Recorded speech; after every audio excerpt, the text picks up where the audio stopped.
আসসালামু আলাইকুম সবাইকে। DM for medical student and doctor গ্রুপের পক্ষ থেকে স্বাগতম। সাথে আছি আমি মোহাম্মদ সাফওয়াত হকিমন। আজকে আপনাদের সামনে যে টপিকটি নিয়ে আলোচনা করব সেই টপিকটি হচ্ছে অরন্ডোজেনিক কেরাটোসিস্টের pathogenesis, neoplastic nature, histopathology, differential diagnosis and treatment procedure নিয়ে। চলুন তাহলে শুরু করি। প্যাথোজেনেসিসে আমরা দেখতে পাচ্ছি Orondogenic keratocysts arise from the various rests of orondogenic epithelium that remain in the alveolus after tooth development, especially from the rest of seres. Rest of seres হচ্ছে আমার ডেন্টাল লেমিনা যে রয়েছে ডেভেলপমেন্টের সময়, সেই ডেন্টাল লেমিনা একটা remnant যেটা হচ্ছে আমাদের যে জিঞ্জিভা রয়েছে ওই জিঞ্জিভার মধ্যে থাকে।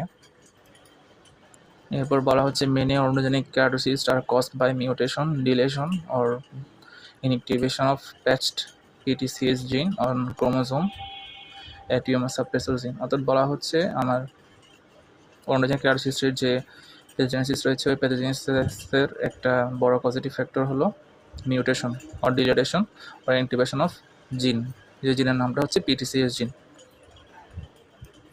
দেখতে পাচ্ছি mutation results in a relatively high proliferative activity in the cyst lining epithelium. অর্থাৎ যে মিউটেশন বা ডিলেটেশন বা ইনঅ্যাক্টিভেশন দেখা যাচ্ছে পিটিসিএস জিনের, ওই জিনের কারণে আমাদের যে সিস্টের লাইনিং এপিথেলিয়াম রয়েছে ওই লাইনিং এপিথেলিয়ামের মধ্যে অনেক বড় হাই প্রলিফারেটিভ অ্যাক্টিভিটি দেখা যায়। এবং বলা হচ্ছে এর কারণে আমার ওই লাইনিং এপিথেলিয়ামে দুই ধরনের কনসিকুয়েন্সেস দেখা যায়। প্রথমটি হচ্ছে the cyst appear to enlarge by growth of the wall rather than the internal pressure. অর্থাৎ বলা হচ্ছে সিস্টের যে ওয়ালটা রয়েছে এক্ষেত্রে ওয়ালটার হচ্ছে শুধুমাত্র গ্রোথ হয়, কিন্তু আমার সিস্টের ভিতরে যে অসমোটিক বা ইন্টারনাল যে প্রেশারটা আছে ওই প্রেশারটা হচ্ছে আমার তেমন একটা ইনক্রিজ করে না।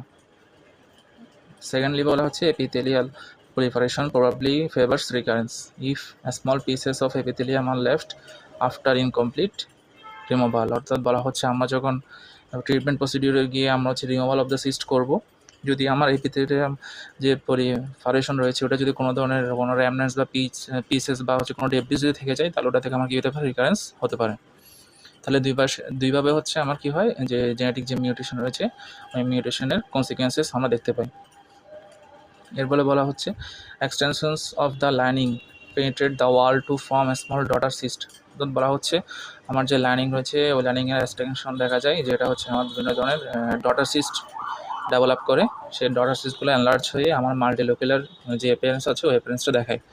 The cyst wall produces bone resorbing factors that resorb the surrounding medullary bone, allowing the cyst to enlarge slowly but relentlessly along the medullary cavity। অর্থাৎ বলা হচ্ছে আমাদের এক্ষেত্রে যে সিস্টিক ওয়াল যেখানে হচ্ছে আমার জেনেটিক মিউটেশনের কারণে অনেক বেশি পলিফারেটিভ অ্যাকশন দেখা যাচ্ছে, ওটা হচ্ছে বোন রিজর্পশন যে ফ্যাক্টরগুলো আছে ওই ফ্যাক্টরগুলো রিলিজ করে। এক্ষেত্রে আমার পোস্টাগ্ল্যান্ডিন থাকতে পারে, পোস্টাগ্ল্যান্ডিনের যে বিভিন্ন ধরনের টাইপস আছে ওই টাইপসগুলো এক্ষেত্রে হচ্ছে আমার অ্যাক্টিভিটি দেখায়। প্রোস্টাগ্ল্যান্ডিনের পাশাপাশি আমরা সাইটোকাইন্সের যে গ্রোথ ফ্যাক্টরগুলো রয়েছে যেমন ইন্টারলিউকিন, তারপর হচ্ছে টিউমার নেক্রোসিস ফ্যাক্টর আলফা, যেটাকে আমরা সংক্ষেপে টিএনএফ আলফা বলি। এছাড়াও থাকে আমার র্যাঙ্কেল জিন, যে র্যাঙ্কেল জিনগুলো হচ্ছে আমার অস্টিওক্লাস্টিক অ্যাক্টিভিটি দেখাতে সাহায্য করে। এই ধরনের বিভিন্ন ধরনের যে বোন রিজর্ভিং ফ্যাক্টরগুলো আছে এগুলো ওই ক্ষেত্রে জেনেটিক মিউটেশনের কারণে অ্যাক্টিভেশন হয়। এছাড়া আমরা ম্যাট্রিক্স মেটালোপ্রোটিনেসের এনজাইমেটিক অ্যাকশন দেখতে পাই, যেটার কারণে আমার বোন রিজর্পশনটা অনেক বেশি কী হয়, ত্বরান্বিত হয়। তাছাড়া দেখতে পাই আমরা হচ্ছে কোলাজেনেসিসের অ্যাক্টিভিটি, যে কোলাজেনেসিসের কারণে আমার যে কোলাজেন রয়েছে কোলাজেনটা ব্রেকডাউন হয়ে যায়, যার কারণে contributing to the bone destruction. এবং এই বোন ডিস্ট্রাকশনের মাধ্যমে এখানে বলা হচ্ছে অ্যালং দ্য মেডুলারি ক্যাভিটি বরাবর আমার সিস্টার এক্সপানশন হয়ে থাকে। এবার আমরা possible neoplastic features of the odontogenic keratocyst নিয়ে জানবো। এক্ষেত্রে আমরা যদি যে টেবিল রয়েছে সেই টেবিলের দিকে তাকাই তাহলে বলা হচ্ছে আমার নিওপ্লাস্টিক যে ফিচারগুলো অরনোজেনিক কেরাটোসিস্টেমে দেখা যায়, এটা হচ্ছে একটা রিকারেন্স রেট, একটা হচ্ছে অ্যাগ্রেসিভ গ্রোথ প্যাটার্ন, এরপরে রয়েছে high proliferative activity of epithelial lining genetic মিউটেশনের কারণে লেখা আছে caused by the mutation deletion of PTCS tumor suppressor gene। এরপরে বলা হচ্ছে may contain defects in P16 or P53 or other tumor suppressor genes। অর্থাৎ টিউমার সাপ্রেসর যে জিনগুলো রয়েছে ওগুলোর যে ডিফেক্ট রয়েছে ওগুলো আমার যে রিকারেন্স রেট পাশাপাশি হচ্ছে অ্যাগ্রেসিভ গ্রোথ পলিফারেশন এগুলা যে ফিচার রয়েছে অরনোজেনিক কেরাটোসিস্টের ওগুলো হচ্ছে আমার যে নিওপ্লাস্টিক ফিচার আছে ওই ফিচারের সাথে অনেক বেশি মিলে যায়। এছাড়া রয়েছে associated with other neoplasm in basal cell নেইবার সিনড্রোম, পরবর্তীতে আমরা সিনড্রোমটা নিয়ে আলোচনা করব। তাছাড়াও বলতেছে স্কোমাস সেল কার্সিনোমা অনেক সময় কী হয় অরনোজেনিক কেরাটোসিস্টের আলটিমেট ফেটে গিয়ে ডেভেলপ করতে পারে। তাহলে এই কয়েকটি ফিচার্স হচ্ছে আমরা দেখতে পাই ইন ফেভার অফ নিওপ্লাজমের ক্ষেত্রে। এবার আমরা আলোচনা করব হিস্টোপ্যাথোলজি সম্পর্কে। হিস্টোপ্যাথোলজিতে আমরা দেখতে পাচ্ছি biopsy is the definitive diagnostic investigation, অর্থাৎ আমরা অন্যজনের কেয়ার সিস্টেমে যদি আমরা কোনো ধরনের ডেফিনেটিভ ডায়াগনস্টিক ইনভেস্টিগেশন সম্পর্কে জানতে চাই, তাহলে আমাদের যে বায়োপসি আছে ওই বায়োপসিটা আলটিমেটলি কী করে আমার কনফার্মেন্টেড ডায়াগনোসিস বোঝাতে সাহায্য করে। তাছাড়া বলা হচ্ছে in a typical cyst the fibrous wall is very thin and uninflamed, অর্থাৎ যে ফাইব্রাস ওয়ালটা রয়েছে ওই ওয়ালটা অনেক বেশি থিন থাকে এবং আনইনফ্লামড থাকে। The lining epithelium has corrugated thinly paracarinated surface and a pelisated basal layer of columnar cells that show reverse polarity at least focally। বলা হচ্ছে যে লাইনিং এপিথেলিয়াম আছে ওই লাইনিং এপিথেলিয়ামের মধ্যে প্যারাকারিনাইজড সারফেস দেখা যায় এবং ব্যাসাল সেল লেয়ারের পেলিসেডেড অ্যাপিয়ারেন্স পাওয়া যায়। আমরা যদি চিত্রের মধ্যে দেখি তাহলে আমরা দেখতে পাচ্ছি এই যে টম স্টোন যে অ্যাপিয়ারেন্স বলা হচ্ছে ব্যাসাল সেল লেয়ার, এটাই হচ্ছে পেলিসেডেড ব্যাসাল সেল লেয়ারের অ্যাপিয়ারেন্স, অর্থাৎ টম স্টোন অ্যাপিয়ারেন্সকে আমরা পেলিসেডেড অ্যাপিয়ারেন্সও বলতে পারি। তাছাড়া আমরা দেখতে পাচ্ছি separation of the lining epithelium from the capsule, অর্থাৎ আমার যে ক্যাপসুল রয়েছে ওই ক্যাপসুল থেকে লাইনিং এপিথেলিয়াম একটা সেপারেশন আমরা দেখতে পাই। এরপর দেখা যাচ্ছে আমার যে সিস্টিক লুমেন ওই লুমেনের যে লাইনিংটা রয়েছে প্যারাকার্ডিনাস লাইনিং এপিথেলিয়াম। এখানে যে বলা হচ্ছে যে রিভার্স পোলারিটি শো করে,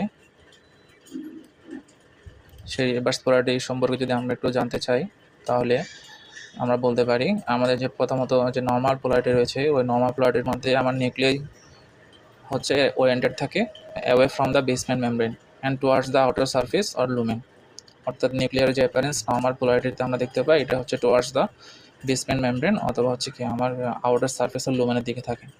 কিন্তু যখন রিভার্স পোলারিটি তাহলে এক্ষেত্রে আমরা এর অপোজিটটা দেখতে পাই, এক্ষেত্রে আমার নিউক্লিয়াসটা হচ্ছে oriented towards the basement membrane instead of the usual direction, অর্থাৎ আমার যে আউটার সারফেস বা লুমেনের দিকে যে ডিরেকশন থাকে নর্মালি সেটা হচ্ছে আমার রিভার্স হয়ে যায় রিভার্স পোলারিটির ক্ষেত্রে। এটা হচ্ছে একটা হিস্টোলজিক্যাল অ্যাপিয়ারেন্স আমরা পাই অর্নোজেনিক কেয়ার সিস্টেমের ক্ষেত্রে। আমরা যদি চিত্রের দিকে তাকাই তাহলে আমরা দেখতে পাচ্ছি এই ক্ষেত্রে বলা হচ্ছে flat basement membrane elongated palisaded basal cells with focal reverse polarity, অর্থাৎ বলা হচ্ছে আমার যে বেসমেন্ট মেমব্রেনে যে বিভিন্ন ধরনের ইলংগেটেড পেলিসেডেড ব্যাসাল সেল আমরা দেখতে পাচ্ছি, এই যে ব্যাসাল সেল পেলিসেডেড বিভিন্ন ধরনের যে ব্যাসাল সেলগুলো আমরা দেখতে পাচ্ছি ইলংগেটেড, ঠিক আছে। তাহলে এগুলো হচ্ছে আমার বেসমেন্ট মেমব্রেনের দিকে এক ধরনের রিভার্স পোলারিটি আমরা দেখতে পাচ্ছি, ওই জায়গার মধ্যে এটা অনেক বেশি ডেন্স বা ঘনসন্নিবেশিত অবস্থায় রয়েছে। কিন্তু সাধারণত আমরা যখন নর্মাল পোলারিটি নিয়ে আলোচনা করি নর্মাল পোলারিটিতে আমরা দেখতে পাই এই সেলগুলো হচ্ছে সিস্টিক যে লুমেন আছে ওই লুমেনের দিকে থাকে। এরপরে বলা হচ্ছে 10 to 20 cells in thickness and with a corrugated parakeratotic surface, অর্থাৎ বলা হচ্ছে প্যারাক্যারিওটিক যে সারফেসটা থাকে এটা অনেকটা কোরুগেটেড অবস্থায় থাকে। এটাকে আমরা বলতে পারি কোরুগেটেড বলতে বোঝাচ্ছে যে সারফেসটা রয়েছে ওই সারফেসটা হচ্ছে একটা ওয়েভি প্যাটার্ন অর রিচড দেখা যায় much like the ridges seen in the corrugated cardboard, অর্থাৎ বলা হচ্ছে আমার যে হচ্ছে অ্যাপিয়ারেন্সটা রয়েছে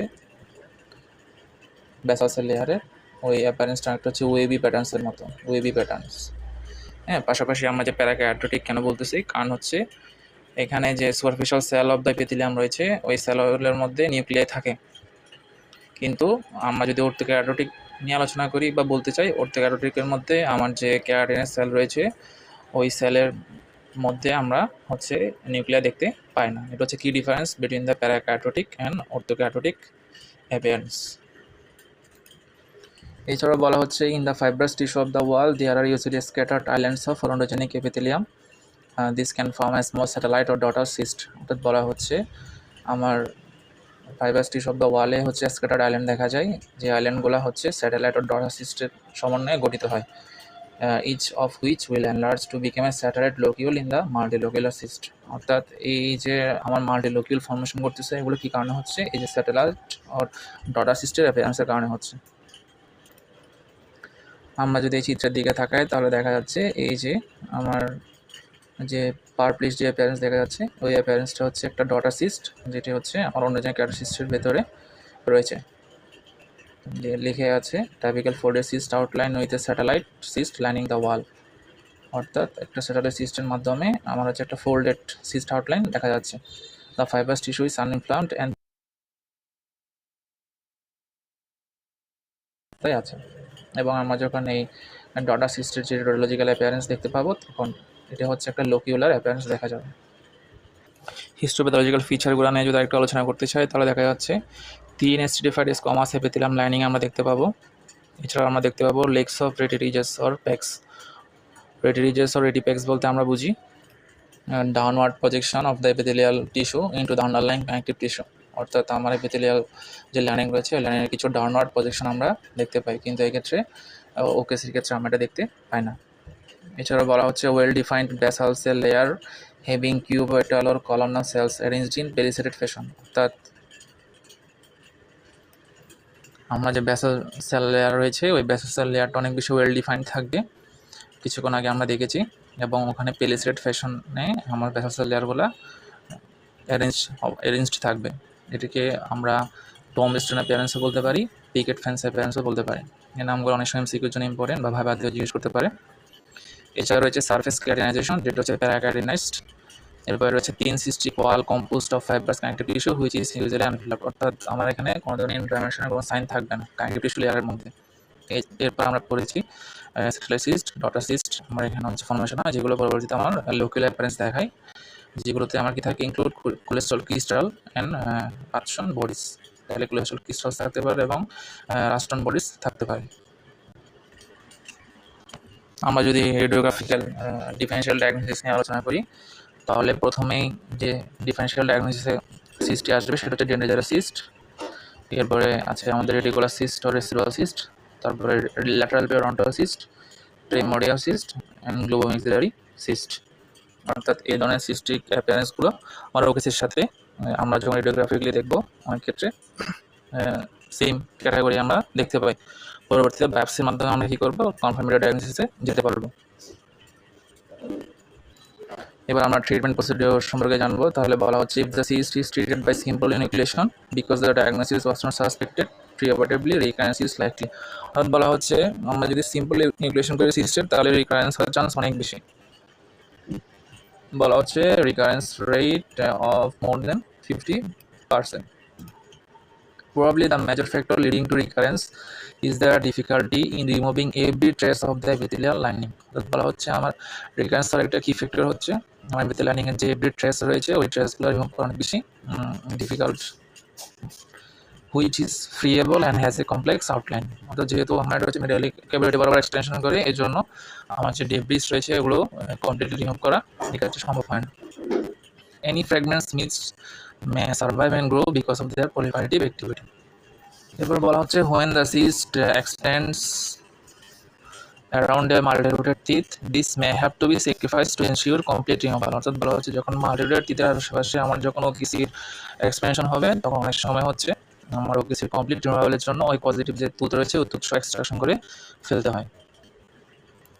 এছাড়াও বলা হচ্ছে the treatment depends largely on the extent of the cyst, the degree of multilocularity. অর্থাৎ সিস্টের এক্সটেনশন কতটুকু হয়েছে এবং মাল্টিলোকুলার অ্যাপিয়ারেন্স উপর ভিত্তি করে আমার সিস্টের ট্রিটমেন্ট মডেলিটিটা ডিপেন্ড করে। বলা হচ্ছে unilocular and small multilocular cyst can be treated conservatively and are usually enucleated and the bony cavity curated vigorously to remove every fragment of cyst lining। অর্থাৎ বলা হচ্ছে যদি ইউনিকুলার থাকে এবং যদি স্মল মাল্টিলোকুলার সিস্ট হয় তাহলে এক্ষেত্রে প্রথমত আমরা কনজারভেটিভ ট্রিটমেন্ট দিব, এরপর হচ্ছে পুরো সিস্টটাকে আমরা ইনক্লুশন করে ফেলবো। এক্ষেত্রে আমরা কিউরেট করার জন্য কার্নাল সলিউশন ইউজ করতে পারি। বলা হচ্ছে kills and denatures tissue to a depth approximately 1 to 2 millimeter for enough to kill the full thickness of the wall. Carnoy's সলিউশনটা কি এটা যদি আমরা একটু জানতে চাই তাহলে দেখা যাচ্ছে আমার যে কার্নাল সলিউশন এর মধ্যে 3 ml ক্লোরোফর্ম থাকে, 6 ml অ্যাবসলিউট অ্যালকোহল থাকে, 1 ml গ্লাইসিল অ্যাসিটিক অ্যাসিড থাকে, 1 গ্রাম ফেরিক ক্লোরাইড থাকে। ট্রিটমেন্ট প্রসিডিউরের মধ্যে আমরা দেখতে পাচ্ছি মার্সেপাইলেশন এর মাধ্যমে আমরা সিস্টের ট্রিটমেন্ট করতে পারি। বলা হচ্ছে marsupialization has been found to be effective. Marsupialization is followed by slow shrinkage of the cyst allowing enucleation of the residual cyst with preservation of the teeth। অর্থাৎ বলা হচ্ছে মাস্টারবেশনের মাধ্যমে আমরা প্রথমে হচ্ছে সিস্টটাকে শ্রিঙ্কেজ করার পরে এরপরে আমরা কমপ্লিট ইনক্লুশন করবো। এই ক্ষেত্রে আমরা যে কতটি তীত রয়েছে ওই তীতটাকে প্রিজার্ভ করার চেষ্টা করি। Reduction size is associated with ingrowth of oral epithelium into the cavity. অর্থাৎ এক্ষেত্রে হচ্ছে আমার যে রিডাকশন ইন সাইজ সেটা হচ্ছে আমার গ্রোথ ইন ওরাল এপিথেলিয়ামের যে ইনগ্রোথ রয়েছে ওইটার সাথে আমরা কী করে অ্যাসোসিয়েট করে বলা হচ্ছে replacing the typical keratinized epithelium with non keratinized stratified squamous epithelium. অর্থাৎ যে ক্যাটারাইজড এপিথেলিয়াম রয়েছে সিস্টের ওই সিস্টটা হচ্ছে আমার নন ক্যাটারাইজড স্টিফাইড স্কোমাস এপিথেলিয়ামের মাধ্যমে রিপ্লেস হয়ে যায়, যার কারণে inclusion of the residual cyst much easier. যদি এক্ষেত্রে আমার ইনক্লুশন অনেক বেশি সহজ হয় যেহেতু আমার কোনো ধরনের ক্যারাটিন লেয়ার থাকে না। And recurrence is less frequent than after enucleation alone. অর্থাৎ এই ক্ষেত্রে আমার রিকারেন্সটাও অনেক বেশি কমে যায়। Displaced by the cyst often regain a upright position. তাহলে এক্ষেত্রে যে তীরের ডিসপ্লেসমেন্ট হয়ে থাকে ওইটা অনেক সময় দেখা যাচ্ছে কি আপরাইট পজিশনে চলে যায়। এরপরে বলতেছে complete resolution after marsupialization is possible but take a long time. তাহলে বলা হচ্ছে মার্সুয়ালাইজেশন আমরা করতে পারি কিন্তু বলা হচ্ছে এটা ট্রিটমেন্ট যে ডিউরেশনটা অনেক বেশি লেংদি, অ্যারাউন্ড 20 মান্থস, অর্থাৎ 20 মাস পর্যন্ত কি হয় আমার কমপ্লিট রেজুলেশন হতে সময় লাগে। এবং এটার জন্য অনেক বেশি কোঅপারেটিভের পেশেন্টের দরকার হয় যারা কী করবে নিয়মিত হচ্ছে ড্রেসিং প্লাস হচ্ছে আমার কেভিটিটাকে অনেক বেশি হেলদি রাখার চেষ্টা করবে এবং জাম ফ্রি রাখার চেষ্টা করবে। যদি আমার মোস্ট এক্সটেন্সিভ সিস্ট হয় তাহলে এক্ষেত্রে বলা হচ্ছে resection reconstruction with the bone graft maybe required. বলা হচ্ছে আমরা যখন সিস্টের অনেক বেশি এক্সটেন্সিভ থাকবে অনেক বেশি এক্সপ্যানশন হবে এক্ষেত্রে আমরা রিসেকশন করতে পারি এবং রিকনস্ট্রাকশন করতে পারি। অর্থাৎ ট্রিটমেন্ট মডালিটি যদি আমরা এক নাগারে দেখতে চাই তাহলে দেখা যাচ্ছে ইনোকুলেশন করতে পারি, ইনোকুলেশন উইথ কার্নার সলিউশন অথবা ইনোকুলেশন উইথ পেরিফেরাল অস্টিওটেক্টমি অথবা inoculation with Carnoy's solution and peripheral ostectomy combination therapy. এছাড়া করতে পারি ইনোকুলেশন এবং ক্রায়োথেরাপি। এরপরে রয়েছে মার্সুয়ালাইজেশন উইথ সিস্টেক্টমি রিসেকশন। অর্থাৎ এগুলো হচ্ছে আমার গ্রাজুয়াল আমরা কী করবো ট্রিটমেন্ট প্রসিডিউরগুলো মেনটেন করার চেষ্টা করবো সিরিয়াল, যাতে করে আমার হচ্ছে যে ট্রিটমেন্টটা দিব ট্রিটমেন্ট যদি ফেল করে এর পরবর্তী ট্রিটমেন্ট আমরা কী করবো মুভ করবো। এরপরে বলতেছে আমার যে ট্রিটমেন্ট প্রসিডিউরগুলো আছে ওই প্রসিডিউরগুলোর মধ্যে আমার রিকারেন্স রেট কোনটার কীরকম। যদি আমরা ইনক্লুশন করি সিম্পল তাহলে বলা হচ্ছে রিকারেন্স রেট হচ্ছে 30%। যদি আমরা কার্নার সলিউশন দিয়ে কিউরেট করি তাহলে এক্ষেত্রে এটা 9% রিকারেন্স রেট দেখায়। আর যদি আমরা পেরিফেরাল অস্টিওটেক্টমি করি উইথ ইনক্লুশন তাহলে দেখা যাবে 18% রিকারেন্স রেট দেখাচ্ছে।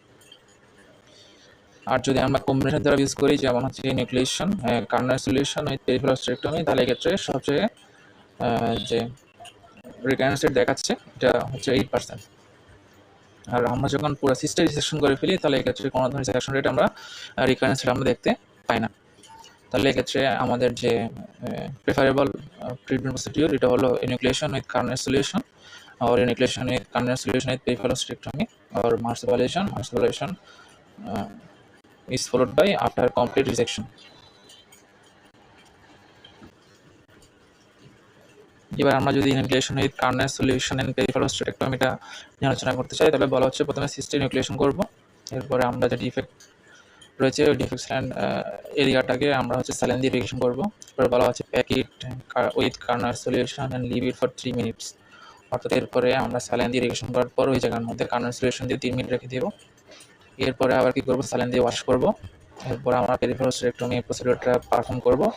এরপরে ওভারলাইং মিউকোসা যে আমরা ফ্ল্যাপ তৈরি করেছিলাম ওটা হচ্ছে এক্সারসাইজ করে ফেলে দিয়ে বাদ বাকি হচ্ছে ওখানে পুনরায় রিকনস্ট্রাকশন আমরা করে দিব। এক্ষেত্রে আমার রিকারেন্স রেটটা বলা হয়েছে 8%। অর্থাৎ এটা হচ্ছে আমার একটা preferable treatment. Cause of factors of recurrence, অর্থাৎ আমরা রিকারেন্স রেট তো পড়েছিলাম কিছুক্ষণ আগেই, আমরা যদি আরেকটু দেখার চেষ্টা করি আমার রিকারেন্স কেন বেশি হচ্ছে। প্রথমত হচ্ছে ইনকমপ্লিট রিমুভাল যদি হয় সিস্টিক লাইনিংয়ের, এরপরে আমার যে ভেতরে লাইনিংটা রয়েছে ওই লাইনিংটা অনেক বেশি ফ্রিয়েবল এবং থিন থাকে, যার কারণে এটা পুরোটা হচ্ছে ইনক্লুড করা আমার সম্ভব হয় না। এবং আমার যে সেল রয়েছে ওই সেলগুলোর মধ্যে কী থাকে হাই প্রলিফারেটিভ ব্যাকটেরিয়া থাকে। কেন? কারণ এখানে আমার মিউটেশন হচ্ছে PTCH জিনের, যার কারণে আমার হচ্ছে প্রলিফারেটিভ অ্যাকশনটা অনেক বেশি। এরপরে বলতেছে birding in the basal cell layer, অর্থাৎ বেসাল সেল লেয়ারের মধ্যে আমরা দেখতে পাচ্ছি আমার ডটার সেল স্যাটেলাইট সেল এগুলো পাওয়া যাচ্ছে, যার কারণে ওগুলো আমাকে দেখাচ্ছে একটু বার্ডিং প্রসিডিউর দেখাচ্ছে। এরপরে বোনি পারফোরেশন, যেহেতু আমার হচ্ছে বোন রিজর্পশন ফ্যাক্টর এক্ষেত্রে কাজ করে, তাহলে কয়েকটা ফ্যাক্টর হচ্ছে আমার রিকারেন্স রেটটা অনেক বেশি দেখায়। আমরা একটু মনে রাখার চেষ্টা করবো কারণ এই কোয়েশনটা আমার ভাইবার জন্য ইম্পর্টেন্ট, রিটার্নের জন্য ইম্পর্টেন্ট। এবার আমরা যে টপিকটি নিয়ে আলোচনা করবো সেটা হলো অর্থোক্যাটানাইজড অরোনোজেনিক সিস্ট। অর্থাৎ অরোনোজেনিক সিস্টের মধ্যে আমার একটা হচ্ছে প্যারাক্যাটানাইজড অরোনোজেনিক সিস্ট, একটা হচ্ছে অর্থোক্যাটানাইজড অরোনোজেনিক সিস্ট। আমার অরোনোজেনিক যে ক্যাটাসিস্ট আছে যেটাকে আমরা বলি, এটা মেইনলি হচ্ছে আমার প্যারাক্যাটানাইজড এবং এটার রিকারেন্স রেটটাই সবচেয়ে বেশি। আমরা যদি রেফারেন্সটা একটু দেখি, তো রেফারেন্সটা হচ্ছে আমার টেবিল 10.1-এই রয়েছে। তাহলে অরোনোজেনিক ক্যাটাসিস্টের মধ্যে আমার ক্যাটানাইজেশনটা হচ্ছে প্যারাক্যাটাইন, আর অর্থোক্যাটানাইজডের মধ্যে ক্যাটানাইজেশন দেখা যায় এবং বলা হচ্ছে ফ্রিকোয়েন্সি অনেক বেশি হচ্ছে 90%, এটা অনেক বেশি হয়। মেল ফিমেল রেশিওতে আমরা দেখতে পাচ্ছি আমার যে অরোনোজেনিক ক্যাটাসিস্ট রয়েছে ওই ক্যাটাসিস্টের মধ্যে এবং হচ্ছে অর্থোক্যাটানাইজড অরোনোজেনিক ক্যাটাসিস্টের মধ্যে দুটোই ক্ষেত্রে আমার মেলের প্রিডোমিনেন্সটা অনেক বেশি। আর ইম্প্যাক্টেড টুদের যদি আমরা পার্সেন্টেজ হিসাব করি তাহলে এক্ষেত্রে দেখা যাচ্ছে ইম্প্যাক্টেড টু থেকে আমার অর্থোক্যাটানাইজড অরোনোজেনিক ক্যাটাসিস্ট হওয়ার চান্স অনেক বেশি অরোনোজেনিক ক্যাটাসিস্টের তুলনায়। আর রেডিওগ্রাফিক যে অ্যাপিয়ারেন্স রয়েছে ওই অ্যাপিয়ারেন্সের ক্ষেত্রে আমরা যদি বলি তাহলে এটা ইজিলি মাল্টিলোকুলার থাকে, কিন্তু আমার অর্থোক্যাটানাইজড অরোনোজেনিক সিস্টেম যেটা রয়েছে এটা হচ্ছে অলওয়েজ মনোলোকুলার থাকে। তাহলে আমরা এই কয়েকটা কি পয়েন্ট হচ্ছে মারার চেষ্টা করব। প্রথমত হচ্ছে অরোনোজেনিক ক্যাটাসিস্টের ক্যাটানাইজেশন দেখা যায়। অরোনোজেনিক সিস্টের যে অর্থোক্যাটানাইজড ভেরিয়েশন রয়েছে ওখানে অর্থোক্যাটাইন ক্যাটানাইজেশন দেখা যায়। ফ্রিকোয়েন্সি ক্ষেত্রে আমার ওকেসি ফ্রিকোয়েন্সি অনেক বেশি, মেল ডোমেনের দুইটার ক্ষেত্রে সেম। ইম্প্যাক্টেড হতে চান্স বেশি থাকে হচ্ছে আমার অর্থোক্যাটানাইজড অরোনোজেনিক সিস্টের ক্ষেত্রে। এরপরে রেডিওগ্রাফিক অ্যাপিয়ারেন্স যদি আমরা দেখি তাহলে আমার মাল্টিলোকুলার অ্যাপিয়ারেন্স দেখা যাবে ওকেসিতে। আর অর্থোক্যাটানাইজড যে ভেরিয়েন্ট রয়েছে অরোনোজেনিক সিস্টের ওখানে হচ্ছে অলওয়েজ মনোনিউক্লিয়ার ভেরিয়েন্ট দেখা যাবে, আর রিকারেন্স রেট অবশ্যই হচ্ছে ওকেসির বেশি। আমরা যদি একটু হিস্টোলজির দিকে তাকাই তাহলে একটা হিস্টোলজি দেখতে পাচ্ছি অর্থোক্যাটানাইজড অরোনোজেনিক সিস্টের। তাহলে এখানে বলা হচ্ছে আনইনফ্লামড ওয়াল উইথ থিকলি অর্থোক্যাটানাইজড এপিথেলিয়াম। তাহলে অর্থোক্যাটানাইজড এপিথেলিয়ামটা হচ্ছে অনেক বেশি থিক থাকে, কিন্তু আমরা দেখেছি ক্যাটানাইজড এপিথেলিয়াম ওকেসির ক্ষেত্রে আমার থিন থাকে এবং ফ্রাজাইল থাকে। এবং keratin feels the lumen but the other characteristic features of original keratocysts are not present. Note that the lack of palisaded basal cell। অর্থাৎ এই ক্ষেত্রে আমরা দেখতে পাচ্ছি আমার যে সেলুলার লেয়ার রয়েছে এই যে অর্থোজেনিক এপিথেলিয়ামের যে অর্থোক্যাটানাইজড যে ভেরিয়েন্ট রয়েছে ওখানে আমার এই যে লাইনিংটা হচ্ছে একটা থিক অ্যাপিয়ারেন্স আছে। পাশাপাশি আমরা এই দুইটা লেয়ারের কোনো ব্যাসাল সেল লেয়ার আমরা পাচ্ছি না, পেলিসেডেড অ্যাপিয়ারেন্স আমরা পাচ্ছি না। হ্যাঁ, এখানে কোনো ধরনের অ্যাপিয়ারেন্স নেই, কিন্তু আমার যে লুমেনটা আছে ওই লুমেনের মধ্যে আমরা ক্যারাটিন দেখতে পাচ্ছি। ক্যারাটিনের অনেক বেশি অ্যাপিয়ারেন্স আমরা দেখতে পাচ্ছি, ঠিক আছে। তাহলে কিন্তু আর কোনো ধরনের আমার ইনফ্লামেশন কোনো সাইন এখানে আমরা দেখতে পাচ্ছি না। যদি ট্রিটমেন্ট প্রসিডিউর বলে তাহলে আমার এই ক্ষেত্রে শুধু নিউক্লিয়েশন করলে আমার কি হয়, অর্থোক্যাটানাইজড অরোনোজেনিক যে সিস্ট রয়েছে ওই সিস্টের কমপ্লিট রিমুভাল হয়ে যায়। আজ এই পর্যন্তই। ইনশাল্লাহ পরবর্তীতে আমরা যে পরবর্তী টপিক রয়েছে সেই টপিক নিয়ে আলোচনা করার চেষ্টা করব। যদি কোনো মতামত বা কোনো পরামর্শ থাকে বা কোনো জিনিস যদি বুঝতে সমস্যা হয় বা কোনো ধরনের যদি আমাদের যে ক্লাসগুলো রয়েছে ক্লাসের হচ্ছে আরও বেশি আপডেটের দরকার হয় তাহলে আমাদের যে টেলিগ্রাম চ্যানেল রয়েছে বা যে টেলিগ্রাম চ্যানেলের যে কমেন্ট সেকশন রয়েছে ওখানে গিয়ে তোমাদের মতামত জানাতে পারো। ধন্যবাদ। আসসালামু আলাইকুম।